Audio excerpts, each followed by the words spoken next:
Greg Wrubell. He is the voice of the BYU Cougars, and he joins us on the program currently. Greg, good to see you, man. Great to see you, Alex and Hans. I see a lot of you. And Patrick, I don't see as much of you, but great to see all three of you. I love That's your lucky day, then. I love how he said that. I see a lot of you. Anyway, and moved right on. All the broadcasters got together last night. How fun is it to be able to kind of rub shoulders with all the broadcast folks here in the Big 12? It's quite the group, and man, it's big time. Brett Yormark we had on yesterday for like 25 minutes. They're doing as much as they can to be as big as they can. This is a fun deal to have all the teams here doing this kind of stuff. It's a great fraternity, I think, the Big 12. The schools, most seem to get along pretty well. The broadcasters are a great group of guys. Some of the best in the business nationally that we get to kind of just drop into, which is pretty cool. Guys I've known for a long time, and some guys you just know by reputation. And either way, it's a really neat brotherhood in the Big 12, and I think BYU has found a great home. And they couldn't be happier to be in the Big 12. I think that this event just kind of brings it all home. This is the third event for me that I've been to Big 12. First one was AT&T in Dallas, then Allegiant last year. Yeah. I actually kind of like this one. Of the three, this one kind of feels like it's hit the mark the most. I don't know. I thought the same thing when we were coming in. I go, well, I sort of feel like we got relegated to the start. It's a little smaller and blah, blah. And then we get here, and I went, oh, this is actually probably a better situation. Both of the other stadiums were massive, and they were they were hard to handle. When guys were across the field, they were across the field, if you're Coach Prime and you're sitting up in the top level up there in the stands anyway, and you don't want to talk to anybody, then that's a different thing. But it has a good setup. It's been really, really good. So, how'd you feel things went for BYU when they came through yesterday? What were 2 or 3 things that stood out, and how'd you feel it all went? Well, I really thought that coming into Frisco, I guess I presumed that the Jake Retzloff deal would have been kind of wrapped up with a bow. Not quite there. And so that was maybe the one thing that was a little bit different. They weren't able to really kind of put a period on the sentence yet. So that's maybe one thing that kind of, at least weeks ago, I thought might be resolved. It's not totally resolved. So there was still some business left to address that way, which was done, I thought, responsibly. And I think the presumption is they're just moving on and going to have a true quarterback battle in August, and that drew a lot of attention yesterday, obviously. Typical questions about the honor code for those that are maybe unfamiliar with it or less familiar with it, and that was handled as well. They're a pretty solid day, pretty standard day. What do you think? Brian Santiago came on for a chunk of time with us when we had great conversations, and his role is obviously, look, this guy's been in the athletic department forever. And yet now, the athletic director is a totally different role. It's something that he's working into and evolving into. You could see a guy who's like, I'm going to be a diplomatic representation of this school. How do you think he's done so far in just the couple of months that he's been on the gig? Well, he trained for this. Like this is what he has, kind of built his professional life for to this point. I think BYU gets to keep the ball rolling with Brian in this role. I think a lot of things that were already in progress get to stay on the course with Brian in that position. I've known Brian long enough to know that there's no more competitive guy in the department or in athletics, and that competitive side has already come out and will continue to shine, I think, in years to come. I think the right guy at the right time, and again, I think allows BYU to keep doing some of the things they've been doing to this point. I had somebody at BYU tell me they're okay with him in football, but they're a little nervous with him in basketball because he sits so close. Because of how close he is to the action. In football, you're just kind of a faceless person he's out there. He's usually close to your mic, too. Like, he's close to your broadcast. But the guy told me, he said, but I think Ainge can keep him under control. Because they usually sit together down and. Did he ever have to slide in if Mark was ever out? Did he did Brian ever do times. something? Back in the day, he was teed up once. He was a regular broadcast partner, and there was one memorable night when an official came over to Brian during a break and said, "You're just this close. You're this close." How long ago was that? I think I was on the beat then. That was in the early 2000s, late 98. And we were in San Jose, or at Santa Clara, I think, actually, the Cable Car Classic. I covered it. Cable Car Classic, and it was during a commercial break. We were actually coming out of the break, and you could hear the ref on Brian's mic having the conversation. It was I was laughing. Moment. Yeah. Hans, I feel like you'd get that warning if you guys are close enough to the football field. Oh, yeah. Who's more hot on the sideline, him or Robert Ramos?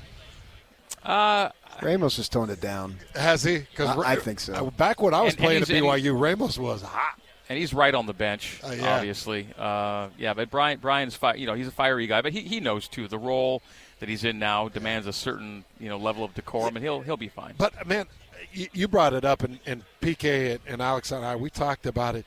In today's landscape of college sports, you got to have that guy. You got to have the guy that is just driven and will do what he needs to do. And I felt like that was one of the best characteristics Brian brought to the table to get the job. And with his age and his energy and his background, I mean, he's a long-haul guy for BYU. And again, hopefully he gets to just, pick up where Tom left off. You don't want somebody that's, I know they did the national search. So you're saying Utah State is what you're going. Yeah. They did the national search thing, but PK and I were talking about Sabo leaving. And it's like, Brian's not going anywhere. And that's a good thing. You don't want that kind of turnover. No, this is his job. Yeah, and he's wanted this we had conversations years and years and years ago, where ultimately if everything broke well, this would be where he ends up. Yeah. He's basically set himself up to be in the position to have this job for the last 20 years. Yeah. And that's always good to see somebody who works for something, has a goal, keeps their eye on that goal, and then achieves it. I was happy for him, and I believe he'll be successful, and I'm not worried about his personality and all. He'll adapt as he sees necessary. I am far more concerned about the football team and the quarterback situation. Not ideal. Whoever takes the snap will have never taken a snap for BYU. I know a couple guys have played, and Bachmeier and the other freshmen coming in. But the thing that I would say and ask you about it, because you know it better than me, if you're going to have this situation happen for whatever reason, and the honor code is not the point, but the fact that you were counting on a quarterback and then he's not going to be there is not a good situation. But you have to put it in the context of a team.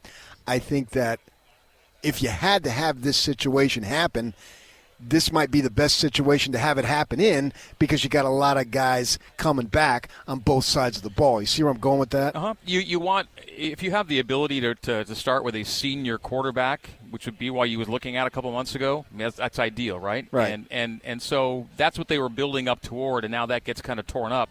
And yet, whoever it is, and although if you look at Hillstead or Borgalis, these are those two guys. They've got a combined roughly 10 starts at the FBS level between the two of them. Neither at the P4 level, but there's some starts there. There's some wins there. If you had to throw either one of those guys into the mix, doing it with the cast of characters they have around them is about as good a situation as you can hope for. Yeah. Nobody wishes this situation in July, but to deal with it, you also have to put into context the fact that BYU got to 11-2. Well, they were 9-0, ultimately 11-2, with, by the numbers, average quarterback play last year. So, could you hope for average quarterback play from the guys BYU's trying out in August? I think so. And if that was good enough for 11 wins last year, what could it do for you this year? We were talking to Kalani yesterday. It was like, do we forget that there was a pretty close quarterback battle walking into a good chunk into fall. We forget about it because you go, oh, Jake Retzlaff was 9-0 suddenly, right, after those first 9 starts. And we go, oh, yeah, there was a quarterback battle last fall.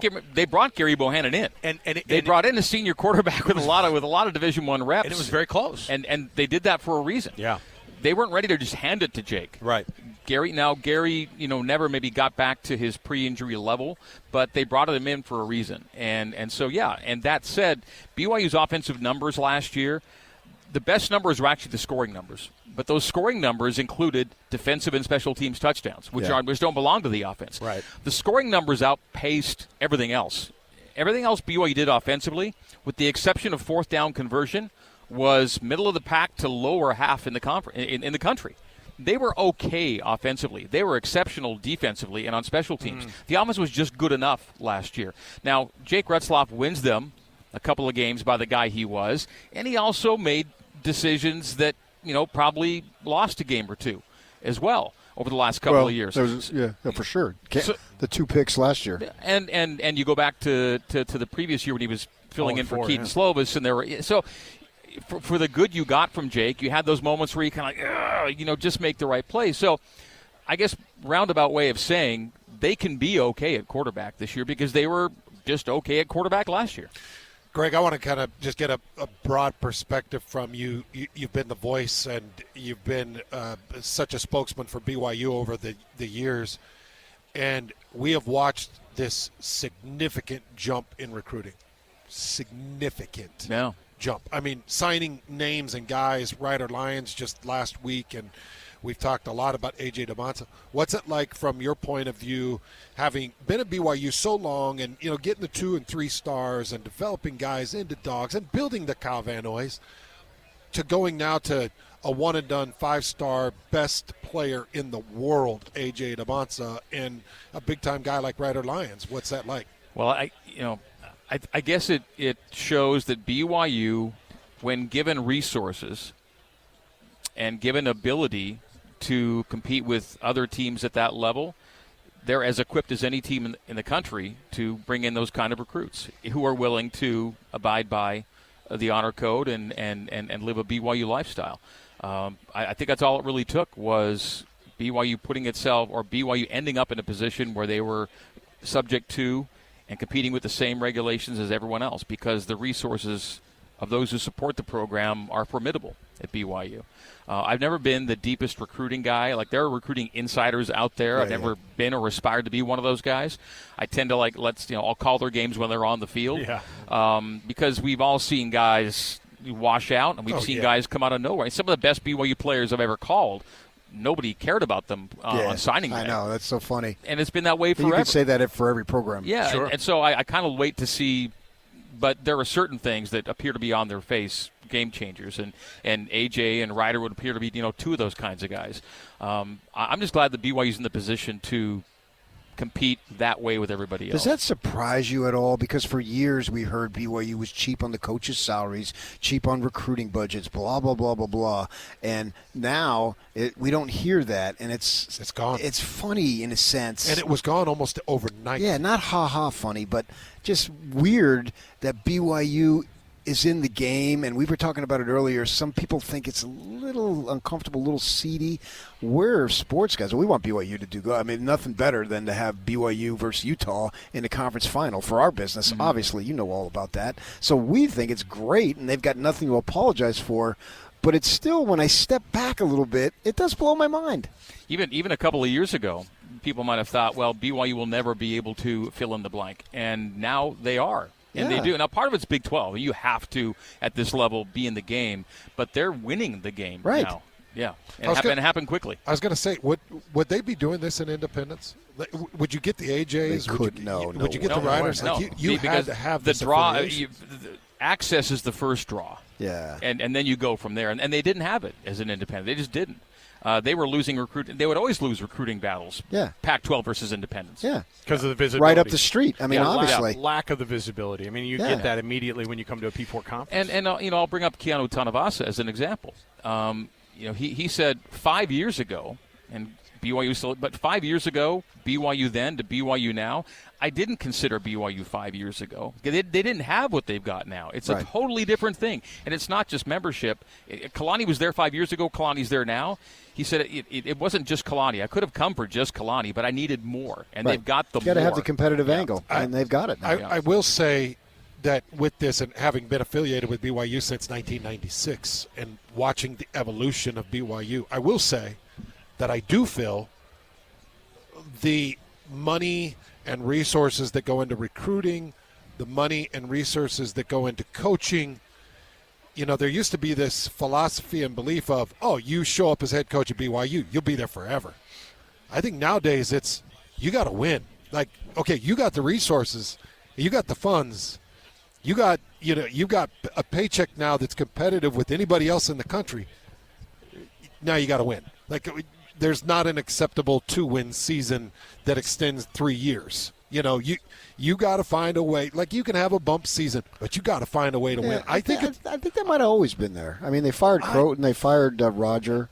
To an extent, but now the school also has so. to. But now it works the other way too, where it's like, hey, man, I've got other places that are looking at me here. And that happens, right? Now, you get to that level where you're winning and everybody looking at you and you go, yeah, you're a BYU guy. But then everybody goes, what was Brian Santiago saying? I got to wrap up football. I got to lock up Kalani for sure. I got to lock up Kevin Young. But what this does is it removes excuses from everybody and everything. It's not like, well, we didn't have the recruiting budget, or, well, I didn't have the coaches pool, the assistant pool to pay the coaches that I want. Like, there are the excuses are very narrow now. Well, so far so good that way. Oh, yeah. BYU's first 2 years in the basketball Big 12 have been top 5 finishes.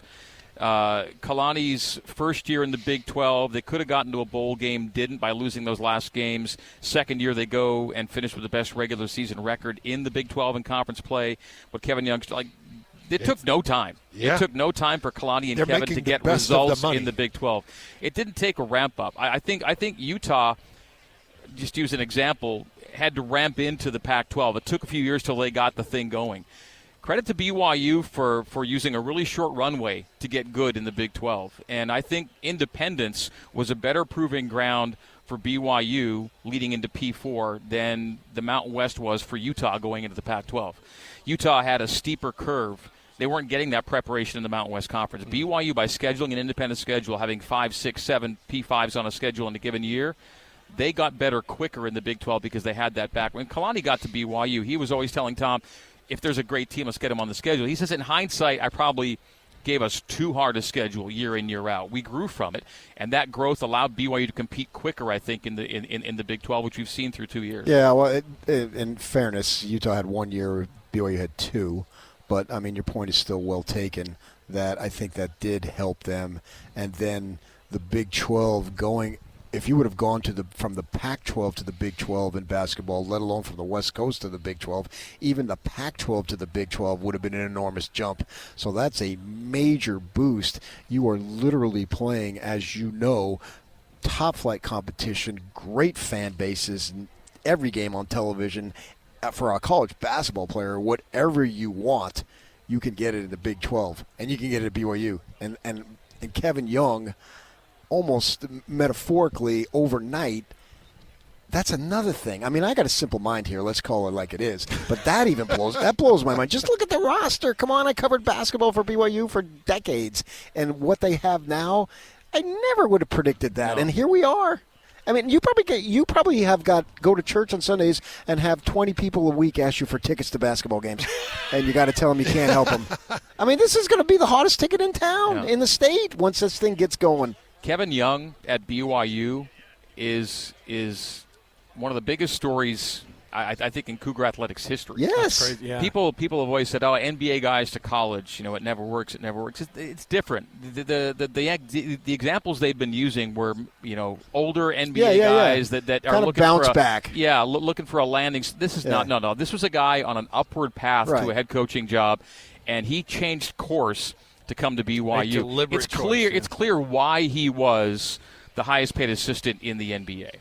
He's a tactician at the highest levels, and so to get him to come to BYU, to get the result in year one, with a roster he cobbles together in the offseason, essentially, with some important parts. So let's not Foose and Trevor, these are important guys. But to gather together a roster in a very short span of time and then show on the court why he had the reputation he had, to get the results he had with some bumps in the road here and there, and then to lock him up, which they appear to have done for some time to come. I mean, he was back on the market in a lot of ways for NBA teams this past. And he'll be back next year and the year after and so forth. I think what they've done though is make it so the NBA won't be this pie in the sky for him that he can't have at BYU. No, because his family will adapt to the lifestyle better. That's the reasons he came to BYU last year are still the reasons he's at BYU this year and hopefully for years to come. And they're paying him good money. They're paying him in. I don't want to. It feels like they're paying him NBA money. They are. What is the expectation now for Rob Wright, Keba Keita, Richie Saunders, throwing AJ? Like when you think of the name, Final Four. Oh, Like that's a high bar. Oh, so what? it's like that's the who's who of college basketball right now. You've got Mr. Tater Tot himself that it grabbed everybody's eye and attention last year through that run through Wisconsin and into the Sweet 16. But Brian Santiago yesterday with a tear in his eye describing AJ DeBonce. You have 3 watching him at the next year United draft States. picks on the roster. hey, Next year. yeah, Brian took off BYU, by the his way, hat so that he BYU could- just went 14 years without a draft pick. Yeah. Longest gap in program history. Jimmer Fredette in 2011 to Yegor in 2025. That's a 14-year gap with no draft picks, and now you're looking at maybe 4 in 2 seasons. Yeah, you will. Yeah, I think it'll happen. That's how So- you get there. If Wright wants to go. Greg, real quickly. By the way, on Hans' point, Yeah. it's tough to get to the second weekend of the NCAA tournament. that's why I'm like, when people say Final Four, I'm like, you can't just say DeBonce it. talks about it himself. He's already mentioned it. They did it. They did it this past year. They got to the Sweet 16.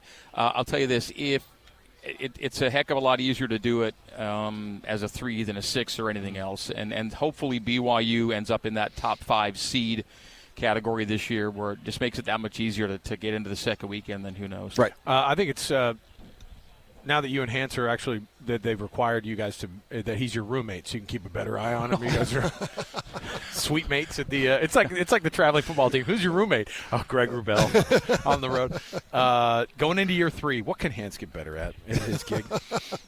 Directions. MapQuest. Print off the map for him. So you drive? I think it's going to be a rough year with logistics. Lubbock is tough. Cincinnati is tough. He was, and here's the other thing: is that we get all these schedules in our head, and then he's like, "Oh my gosh, I did." He's like, "Yeah, you guys are coming to Provo." He's like, "No, they're coming to us." And then he's like, I've got his to go eyes get there. big. His eyes get big. He's like, "Forgot to book the flight."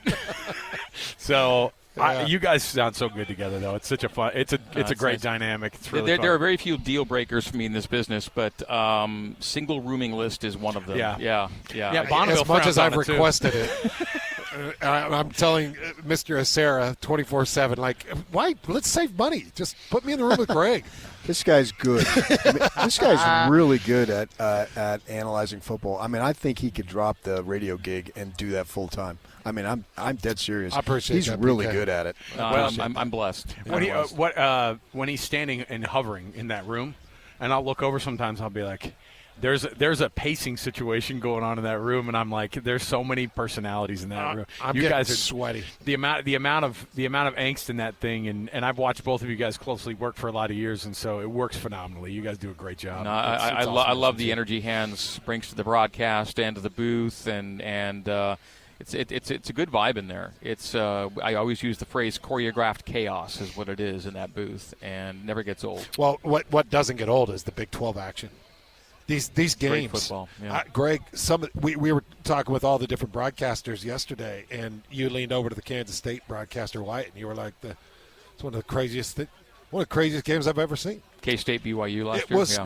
crazy. And then you got Arizona State. You think about, and I was thinking too. We had one of the Houston defensive linemen sitting in front of us, and I was like, Houston, they were kind of stinky last year. And then I thought, oh wait, they beat Utah. They show up to Provo, and they showed Game up of to game. play. Yep. They showed up to play, and I go, this conference. I don't care if you're at the very bottom of that thing. You're still talented from top to bottom for the most part, and so it's a phenomenal thing to watch. You guys go, hey, good People, luck. sorry, one last No, one on yeah. your note. Brett Yormark. It's not just bluster when he. I really do think that deepest conference. It's got some validity to it. Top to bottom, Yeah. And it's been phenomenal to watch, and you see that guy, and the business aspect of him kicks in, and we got a real kick out of it yesterday when we were asking him all these questions, and he'll stop you and go, and he'll be definitive about here's what we're doing, and putting his elbows. I out like with the his SEC. style, man. I really do. He's a businessman. I Yeah. mean, that's the way it is. Greg Wrubell, voice of the Cougars, joining us here at Big 12 Media Days on day number 2 at the Star here in Frisco. Greg, good luck this season with Hans, and Hans, good luck this season with Greg, man. You guys, we're looking forward to it. Looking forward to Look it. forward to get it going. Year 3. Yeah. Let's go. Crazy. Thanks, guys.